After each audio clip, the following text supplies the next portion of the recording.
ममता दीदी पहुंच गई इलेक्शन कमीशन में और ज्ञानेश आज कुमार प्रेस के कॉन्फ्रेंस सामने देगी। टेबल पीट के निकल आई और सुना है कि जो उन्होंने जो सुप्रीम कोर्ट में याचिका दायर की है उसमें वो स्वयं उपस्थित होंगी। वो कपिल सिब्बल ने सलाह दे दी शायद। कल उन्होंने कपिल सिब्बल को बुलाया था शाम कि भाई इसमें कैसे किया जाए, इस वाले मामले में जो चल रहा है सुप्रीम कोर्ट में। तो हो सकता है कपिल सिब्बल ने कहा होगा कि आप अपीयर हो जाओ और पूरा हंगामा मच जाएगा और हाईलाइट हो जाएगी। अब बताऊं सर हो क्या गया है। राहुल गांधी तो केवल पार्लियामेंट में अपनी एक्टिविटीज तक लिमिटेड रह गया है। ममता बनर्जी ने अब तैयारी शुरू कर दी है अपनी 2029 की, कि भाई मैं तो आगे के टाइम में कि भाई राहुल गांधी कोई विकल्प है नहीं और बाकी जितने भी अपोजिशन के लीडर हैं किसी में कोई इतना मादा दिखता नहीं है।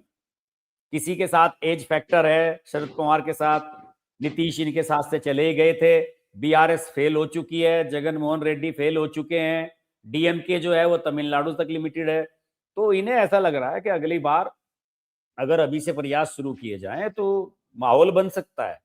तो इसलिए वो कायदे से राहुल गांधी को साइडलाइन करके नेशनल पॉलिटिक्स में अपने आप को हाईलाइट करना चाहती है। आज वो 100 लोगों को लेके आई थी साथ, पश्चिम बंगाल से वो 100 लोगों को साथ लेके आई हैं कि एसआईआर में इनके वोट कट गए, वहां कर दिया, ये कर दिया, वो कर दिया। आज बाकायदा प्रेस कॉन्फ्रेंस की, मैंने पूरी नहीं देखी, अभी जब हम बात कर रहे हैं तो अभी आधा घंटा पहले प्रेस कॉन्फ्रेंस वो चल रही थी। ममता बनर्जी ने प्रेस कॉन्फ्रेंस की है बाकायदा।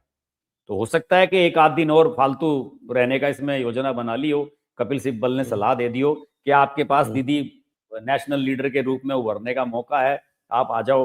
वो तो ये भी कह रही थी कि जो अभी ये वहां से बंगाल से और वो सूरत तक का कॉरिडोर का ऐलान हुआ है, फ्रेट कॉरिडोर का, उसने वो ये तो ये कह रही थी कि 2009 में जब मैं थी वहां पे रेलवे मिनिस्टर, तो मेरे समय की योजना है जो सरकार ने अब लागू की है, वो उस समय का प्रोजेक्ट है। तो वो सब कुछ अपना स्वतः केंद्रित कर रही वो है तो कब थी, 20 साल पहले थी वो तो। हाँ सर, 14-15 साल हो गए, 15 साल पुरानी बात, 15-16 साल हो गए जी। कहाँ की बातें कर रही है वो? जब वो रेलवे मिनिस्टर थी उस समय की बात कर रही है सर वो, 2009 की। उसका तो कोई मतलब ही नहीं है, हम्म। कोई मतलब ममता नहीं बनर्जी तो सर सबसे ज्यादा बुरी तरह से फंसी हुई है कलकत्ता हाईकोर्ट में। 31 मार्च तक की डेडलाइन दी है कलकत्ता हाईकोर्ट ने कि जितनी भी जमीन एक्वायर की है सारी की सारी तुरंत बीएसएफ को सरेंडर कर दो आप। और एडवांस पैसा ले चुकी है होम मिनिस्ट्री से। अमित शाह ने तो कहा कि 7 चिट्ठी भेजी है मैंने, उन्होंने चिट्ठी लहरा लहरा के दिखाई अमित शाह ने। तो ये 7 चिट्ठी आपको दी है हमने, जमीन का एडवांस पैसा दिया आपको, आप एक्वायर करके हमें नहीं दे रहे हैं 180 किलोमीटर की फेंसिंग जो होनी है वो। तो वो तो वहां भी फंसी हुई है बहुत बुरी तरीके से। है। हाँ, लेकिन बताते हैं कि कल ज्ञानेश कुमार ने भी इनकी क्लास ले ली। ये बीच में ही भाग गए वहां से बीच में भागा ही वो इसलिए है क्योंकि ज्ञानेश कुमार ने इनकी क्लास ले ली। ज्ञानेश कुमार क्लास की तुलना तो जगदीप धनखड़ से कर दी सर ये कहा कि जगदीप धनखड़ है ये दूसरे, ज्ञानेश कुमार ये सुनते नहीं है किसी की, अपनी अपनी कहते हैं। और मुझे नीचा दिखाया गया, मेरी बात सुनने के लिए तैयार नहीं थे, ऐसे ऐसे कहा बाहर आके उसने। और उसने कहा कि ये अलोकतांत्रिक है, फलाना है। वो ये कह रही थी दरअसल कि भाई आप सब जगह का करा रहे हो एसआईआर, असम का क्यों नहीं कराया, वो ये कह रही थी वहां पे। तो उन्होंने कहा कि हम पहले ही स्पष्ट कर चुके हैं, सुप्रीम कोर्ट में बता चुके हैं कि भाई असम का मामला अलग है, वहां सीए एनआरसी उन सब चीजों के अकॉर्डिंग चल रही हैं चीजें, तो उसे उसमें नहीं रखा जा सकता। अब वो वहां पर हो सकता है कि वही तेवर दिखा दिए हों उनके साथ में ये सब थे ही, महुआ मोहित्रा और ये डेरेक ओब्रायन ट्राइब के लोग 15 लोगों के साथ गई थी, तो इन्होंने सोचा होगा।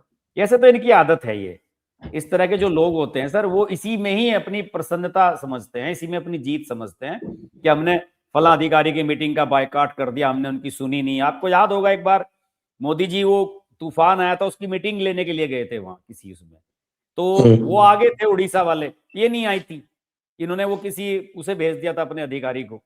तो ये इस तरीके इन चीजों से ही अपने को बड़ा समझ लेते हैं। जैसे बीआरएस वाला था कि मोदी जी आएंगे तो प्रोटोकॉल के लिए मैं जाऊंगा नहीं उन्हें रिसीव करने के लिए एयरपोर्ट पे, वो जब भी मोदी जी का कोई प्रोग्राम होता था वो कभी बेंगलोर चला जाता था, कभी कहीं चला जाता था, तो जनता ने उसे साफ ही कर दिया वहां से।